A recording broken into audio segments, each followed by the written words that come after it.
OK，大家好，我是 Dustin。好，那不好意思，好久没跟大家见面了哈。那因为最近的 Dustin 其实上一直在研究就是 GMAT 在 RCC、RSC 在高难度的题目里面会怎么样出混淆选项。好，那么这个研究呢，当然在这之前呢，有跟大家去讲解说 CR 的前两种混淆选项设计的模式。今天我们来做个小完结，就是说我们来看第三种混淆选项设计的模式是什么？好，那当然啦，今天可能还没有完结。好，为什么？因为 Dustin 是一个就是跟大家一样在研究 GMAT 的人，好，就是不是大神，也不是老师，也不是顾问，好，那基本上 Dustin 也是有自己不懂的地方，好，所以很多时候就是其实上是边学边进步这样子，好，那上次跟大家讲的是什么？讲的是两种就是混淆选项设计的模式，第一种叫做什么？程度，好，相对程度，第二种叫什么？第二种叫做就是选项与结论之间所存在的断桥，也就是原因与近因的差别。好，那么今天呢，我们等一下主要讲的是什么？第三种混淆选项设计的模式叫做什么？叫做细节中的范围排除。OK， 好，那在这之后呢，可能还会有第五种、第六种，但我希望应该没有了。好，如果有的话，对不对？到时你又要开始拍影片了，这样子。好，你知道就是拍个影片呢，好，就是要义正言辞，很不方便这样子。好，那 OK， 废话不多说，好，那我们想要先跟大家做一件事情，就是说，好，来。我们先来做一件事，我们先来复习一下我们之前前两部影片讲的这两种混淆选项到底是什么样的概念。好，我们说什么 CR 今天所谓的混淆选项的意思就是说，在你5个选项先初步的筛选完，你用你最直接的判断去筛选完明显无关或者明显方向相反的时候呢，最后可能会剩下的是好有2到3个选项，你会觉得好像都说得通，都对应到文章的结论。好，文章你不是看不懂，选项你也不是看不懂，就是你觉得这2个选项好像都可以，这是我们在考试的时候最恼人的，这也是在GMAT 高难度的题目里面最常出现的设计。OK， 好，那我们说上次讲了2种嘛，我们现在复习第一种。第一种我们称之为什么？程度的相对比较，什么意思呢？来，好，请大家先看这一题。好，这一题呢基本上应该是之前没有出现过的题目啦。好，就是我没有放在之前讲解。好，我是另外从 GWT 里面抽出来这样子。好，来，大家先按暂停，先来做看，先看你 B 跟 C 你会选哪一个 ？OK， 好。那看完之后呢？好，这个时候我们来公布答案咯。好，这一题的答案是什么？这题的答案是 B 选项。好，你会发现，刚刚看完文章之后，你会发现说，你文章不是看不懂，你结论也不是找不到，对不对？好，我们文章中主要是要去干嘛？主要今天要去解释的一个点是说，到底为什么今天短期之内会有什么？会有就是价格的下降。好，那你看 B 选项跟 C 选项其实上意思都有对到，对不对？为什么？因为今天 B 选项讲的是，好，农夫会把什么样呢？会把所谓他们手上的牲口，好，提早的。就是清空 squeeze out 指的是什么？清仓的意思，换句话说就是抛售啦。好，农夫会很快的把怎么样呢？把手上的牲口抛售到市场上面去。它其实可以连到是什么？连到是市场上的这个牛肉供给会增加。那当今天供给增加的时候，是不是就可以解释到什么价格的下降，对不对 ？OK， 好。那这时候有同学会说 ，Dustin， 我觉得 C 选项也可以啊，为什么 C 选项不是正确答案？C 选项你看他讲什么？他讲说今天人们怎么样呢？好。今天人们他们现在改变了饮食，现在变成什么？吃素了。以前吃肉，现在吃素。好，那你看哦，如果以前吃肉，现在吃素的话，那不就代表说一件事，就是什么？就是所谓的肉的需求下降了吗？对不对 ？OK， 好，来，这个时候你就要注意到一件事情了，就是什么？这2个选项的差别在于哪里呢？好，这2个选项虽然今天一个走供给上升，一个走是需求下降。OK， 但是你可以发现一件事情，一个是指的是 general， 也是指普遍的，是指说，换句话说，至少有50%啊。OK， 另外一个却说的是 some， 它的程度是不明确的。好，一个是什么啊？到底是1%还是99%，我们不确定。OK， 如果只有1%的话，其实还不能解释；但是如果是99%的话，那就可以解释了。OK， 好，所以这个东西叫第一种混淆选项设计模式，帮大家复习，叫做什么？2个选项都说得通的时候，我们来比较这2个选项里面的程度轻重。好，我们就会关注一些副词以及形容词去看它们2个程度的轻重。好，那么再来，我们来看第2种混淆选项叫什么？叫做所谓的原因与近因的差别，也就是这个选项的所提出的因素跟文章的结论之间的断桥，谁隔得比较少。好，你要知道一件事，就是说今天 GMAT 里面不会有任何的选项会直接告诉你结论是错的或对的，一定一定是要你多推一层才会到达什么？才会到达你的削弱或加强的结论。OK， 好，所以今天你就会发现说，如果最后有两个选项，好，如果最后两个选项就是好都很像的话，你来看谁是原因，谁是静音，谁要推一层，谁要推到2层以上，我们来比较一下谁更接近结论。OK， 好，来，你可以看到一件事，像这篇文章，好，我们来试试看哦。好，请大家先按暂停，先做做看。好，来。做完按完暂停之后呢，我来公布答案，答案是一选项。好，你会觉得，Dustin， 其实我刚才做的时候就有一个感觉了，什么感觉呢？就是觉得说，这3个选项我觉得都说得通，对不对？好，Dustin， 你理解你的心情，为什么呢？因为 Dustin 自己在看的时候也觉得都说得通，对吧？好，为什么这样说呢？你会发现，文章里我们要 evaluate 的结论是什么？是说今天文章尾巴的这个地方，他说，好，文章大概讲的意思是说，今天好鱼啊。应该说开海产店，好，开海产店这件事情，好，原本的这个鱼的进货价是差不多是一样的，然后再来呢，营运成本也差不多是一样的，但是今天新的这个税收的这个就是减免，让城市里面的税收是降低的，好，所以呢，我们预期说在城市里面开海产店会更赚 ，OK 好，来，所以重点在于我们要去讨论说，到底今天城市的海产店会不会比什么郊区的海产店更赚 ？OK， 好，那你今天会觉得说，今天 Dustin 我可以理解一选项，为什么？因为一选项说的是，好，今天我们要赚不赚，我们要看的是什么？除了今天营运的成本降低之外，我们还要看我们卖出去的这个价格有没有变化，对不对？万一今天虽然营运成本降低，但是其实上怎么样呢？在城市里面我们卖的价格也是比较低的话，这样我不一定会赚，所以我可以理解一选项。但问题来了，我们要怎么样排除相对错误的 A 跟 B 选项？请注意到一件事，你会发现你会觉得你会觉得 A 跟 B 选项有道理的原因，是因为你可能会这样想，就是 A 选项讲的是什么？讲的是今天城市里面怎么样呢？城市里面卖鱼的人比较多。OK， 好，你可能会觉得一件事 ，OK， 今天城市里卖鱼的比较多，是不是代表说什么？好像这个 fish wholesalers， 好，讲城市里面卖鱼的，应该这样讲，大盘商比较多，是不是代表说大盘商比较多？那这样的情况下，好，是不是今天鱼的这个进货价就会怎么样呢？就会更降低？好，那今天因为比较多嘛，所以说这些大盘商可能会彼此竞争，所以呢，鱼的进货价就会更低。好，毕竟多的地方怎么样呢？就是价格更划算。好，那这个时候是不是我就会影响到我们最后这个就是海产店的 profit margin？好，你可能会这样想。好，那到了 B 选项的时候，你也可能会这样想，就是说今天怎么样呢？在郊区的海产店业者，他们会怎么样把店移到城市里面去开？你可能会觉得说，同业来了，同业来的时候，这时候竞争不就变高了吗？那竞争变高的时候，我们就不就很有可能没办法卖的很好的价格，对不对？好，所以你们发现 A 跟 B 到最后，你好像都推得到价格的影响，对吧？好像 A 选项说，今天大盘商的。好，大盘商供应商变多，所以你可能会觉得进货价会降低。而今天你的同业变多，你可能会觉得说怎么样呢？好，今天竞争的就是竞争之下，你的价格好会卖出去，不会卖得比较高，所以你会觉得 A 跟 B 选项都说得通。但你会发现一件事情，A 跟 B 选项你都要多推一层才会推到什么？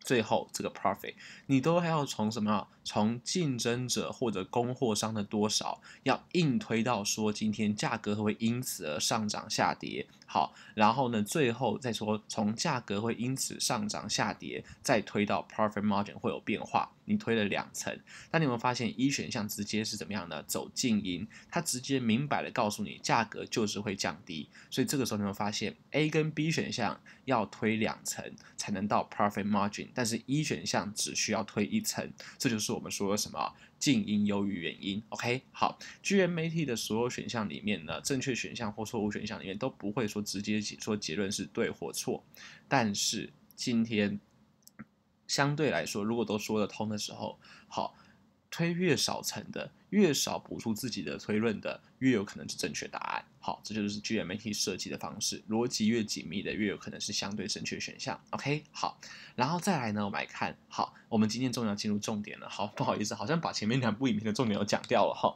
但大家还是要回去看前面2部影片。如果你过去没有看过的话，好，可以让你的印象更加深啦。这样子，好，这个就是多看绝对没有坏处。OK， 多学习没有坏处的。OK， 好，来，那我们今天来讲今天的主题。好，终于要讲到今天的主题，就是Dustin今天讲的第3个混淆选项设计的模式，就是什么？他会故意在选项前面给你看起来好像是一个正确答案的方向，比如说如果是肖洛题的话或评估题的话，好像给你一个他音，你会觉得说这个就是正确选项的套路。然后呢，这时候呢，见猎心喜的你就觉得很快就选了，但是没想到在后面细节的地方却直接是什么被文章里面的 premise 排除在外。OK， 这个东西我们简称叫范围排除法。好，来什么意思呢？请大家先帮我做这一题。好，请帮我做这一题。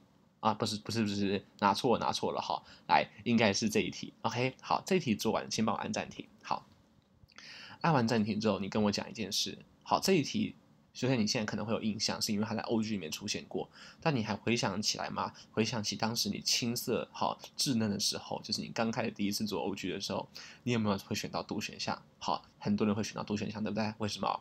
因为 E 选项看不懂嘛，然后 Do 选项看得很明显，就是什么呢？它的意思就是说什么？意思就是说红酒里面没有别的物质会导致过敏。好，那这时候你会选到 Do 选项，倒是你可以理解为什么？因为你会觉得说文章里面在讲的是说 ，OK， 今天喝红酒，红酒里面会有一种添加物是 S 这个物质会导致人们过敏。好，但是呢，今天有一些厂商是不加这个 S 这个添加物的，所以今天好，人们可以透过喝这些厂商的红酒来避免过敏。好，你读完之后大概的印象是这样子的。好，所以这个时候怎么样呢？你看到Do选项，你会觉得说，诶，这个Do选项刚好达到了什么？达到他音。如果今天红酒里面有其他物质会导致过敏的话，这种时候呢，我们喝这些厂商的红酒不就也没有用了吗？这些厂商虽然不加 S， 但是有其他物质会导致过敏，你会觉得，哎呀，真的是什么？刚好对应到我心里的心声，所以你就会选它。OK， 但你有没有注意到一件事情？来，这个选项，你再回去看文章，你会发现一个很吊诡的事情。文章里面的结论有多加2个字，叫做什么？可以防止。好，我们来讨论是可不可以防止对 S 这个物质的过敏。换句话说，你刚刚想的那个他音，你其实早就被文章里面的细节范围排除在外了。好，这种时候读选项其实是什么 ？scope 的无关。OK， 好，来，所以你们发现 GMAT 设计混淆选项真的很贼。多了2个字就会让一个选项由对变错。其实上这个题目，如果我们把 to surface 遮起来，如果这个题目我们把这2个字遮起来的话，Do 选项可以完全是正确答案。OK， 好，来，所以呢，你就知道一件事情，其实最后2个选项，当你发现它开始有尝试要扩张讨论的主角或者是主题的时候，好，开始尝试要去扩张范围的时候，你就要回去文章去检查说什么文章里面有没有已经在 premise 或细节的地方限定范围。OK， 像你看到这个 apart from surface 这个Do 选项的选项叙述，它的语气就明显是要开始讨论别的主角或者把这个整个讨论的范围扩张到别的过敏物质，你就要回去文章去检查说文章的 premise 有没有限定我们讨论的范围。OK， 好。那懂了这件事之后，我们来做最后一题来练习。好，我们来做这一题来练习。好，来，请大家先按暂停，做做看。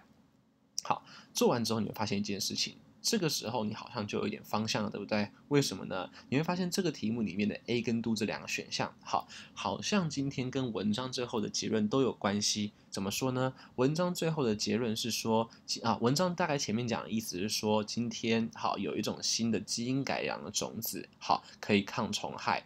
那虽然今天这个种子目前比较贵，但是呢，未来价格会跌下来。而且怎么样呢？而且今天农夫可以不用杀虫剂，那不用杀虫剂的有机蔬菜大家都很喜欢吃，所以前面讲了各种的好处，包括成本会下降，包括今天人们会喜爱，包括今天可以省杀虫剂，讲了各种的好处。好，然后最后说，因为有这么多的好处，所以怎么样呢？所以这个农产品的这个新的种子可以普及。好，那你当然就是今天锁定结论之后，你就把重点放在到底未来会不会普及上面。好，所以这个时候你就发现一件事情 ，A 选项跟 Do 选项其实上，好像都有对到文章里最后的结论说可以普及。OK， 好像 A 选项，你看哦，他讲的是不是所有的作物都能够发展出这种种子？万一你在看的时候可能思考是这样子的，万一不是所有的作物都可以发展出这种种子的话，这种时候不就不一定会普及了吗？比如说今天有农夫想要种稻米，但稻米没有发展出来，这种时候那他也没得用，所以就不能普及了，对不对 ？OK，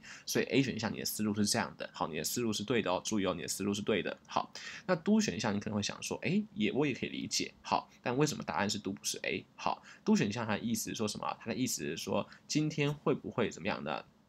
好，今天会不会好，你用这个东西生产出来的这个量会减少哦，我也可以理解为什么，因为如果量减少就是点出额外的缺点，所以这个时候怎么样呢？就不一定会普及。好，但是为什么最后答案是 do 不是 A 呢？好，请你注意到。在文章的结论里面有看到故技重施了，他故意在结论的地方插入一个限定范围的，他已经在限定范围讨论的是那些可以被基因改良的种子。OK， 好，在前面的地方你会发现，在选项前面的地方，它就跟什么前一个题目设计模式一样，在选项里面的就是主要的讲的是好像是点出一个他因，但它实际上在暗中扩张范围，它实际上是在暗中怎么样呢？扩张范围到每一个作物身上。好，但是当你发现以后看到选项在尝试要扩张范围的时候，扩张讨论的什么主角的时候，你只要回去文章的这个细节检查准没错，检查到如果发现有开始限定范围的时候，这个时候就叫什么？就叫做 scope 的排除。好，所以因为文章的结论里面已经限定的是我们讨论的是能被开发的种子，所以其他的种子能不能被开发不关我的事情，所以 A 选项属于什么？范围排除的混淆选项。好，所以现在你就知道了 GMAT 设计混淆选项都有一定的写法，都有一定的设计。OK， 好，所以我们来做个最后的总结，就是这3种混淆选项，今天我们想要理解一下它的设计模式是什么。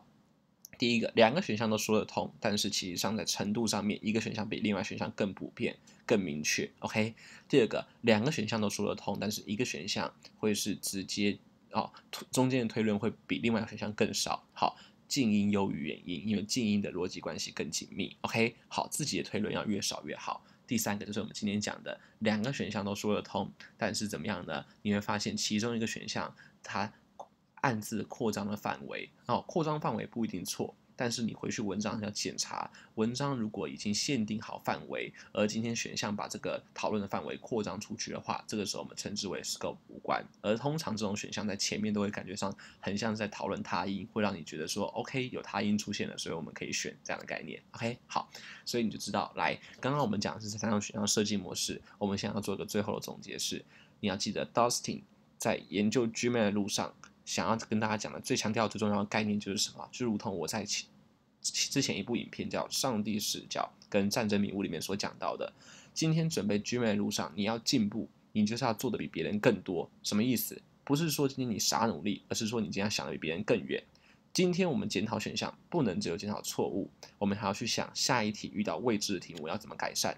好，现在你就知道，以后遇到未知的题目的时候，我们可以检查3个东西。第一个，程度用字、频率用字，它会使得论点变得更明确或更不明确。OK， 好。第二个，检查什么？检查选项里所提到的因素与什么？与文章中结论的重点，我们要验证的那个主题之间的推论远近。OK， 好。第3个就是什么？第3个就是看到选项有在扩张范围的时候，或者在限定某一个范围的时候，好，回去文章检查。文章里面讨论的范围是不是跟选项所限定的范围有重叠？好，所以这个时候你就知道我们可以举一反三。比如说举个例子，今天看到选项里面讲的是1995到1998年的时候，我们也可以回去文章检查这个时间点是不是对应在同一个时间内。如果发现文章里面讲的是1998到2002年的话，你就知道这叫什么？叫做因素可能有关，但是时间点、时空背景完全无关。OK， 好，同理我们也可以推，除了讲限定范围之外，好，时间范围之外，那请问你一件事情，好，那如果今天是条件句，能不能当限定范围？当然也可以限定什么背景条件，比如说举个例子，文章里面讲的是经济下跌的时候，人们会去选公立学校，那这个时候当选项里面讲的是经济上涨、经济繁荣的时候，人们会怎么做的时候，那这个时候就是什么？时空背景不一样，不能够一概讨论。OK 好，来，以上就是我们今天讲的所谓的 CRT 的3种常见的混淆选项，以及你要在考试在下一题未知的题目的时候如何发现、如何处理。希望这一系列的3套影片，好，当然未来还可能会有更新。OK， 这一系列的3套影片可以帮助到大家在做 CRT 的时候，尤其在做高难度的题目的时候，你能够在最后一关能够守住你的分数，守住你的难度线。好，那以上就是我们今天的讲解。好，希望大家能够平常没事的时候多多关注我们这个 Dustin GMAT 的部落格。好，关注这个不用付钱也不会要你的命啦。OK， 好，你就关注一下，拜托。好，来，那今天先讲到这边咯，拜拜。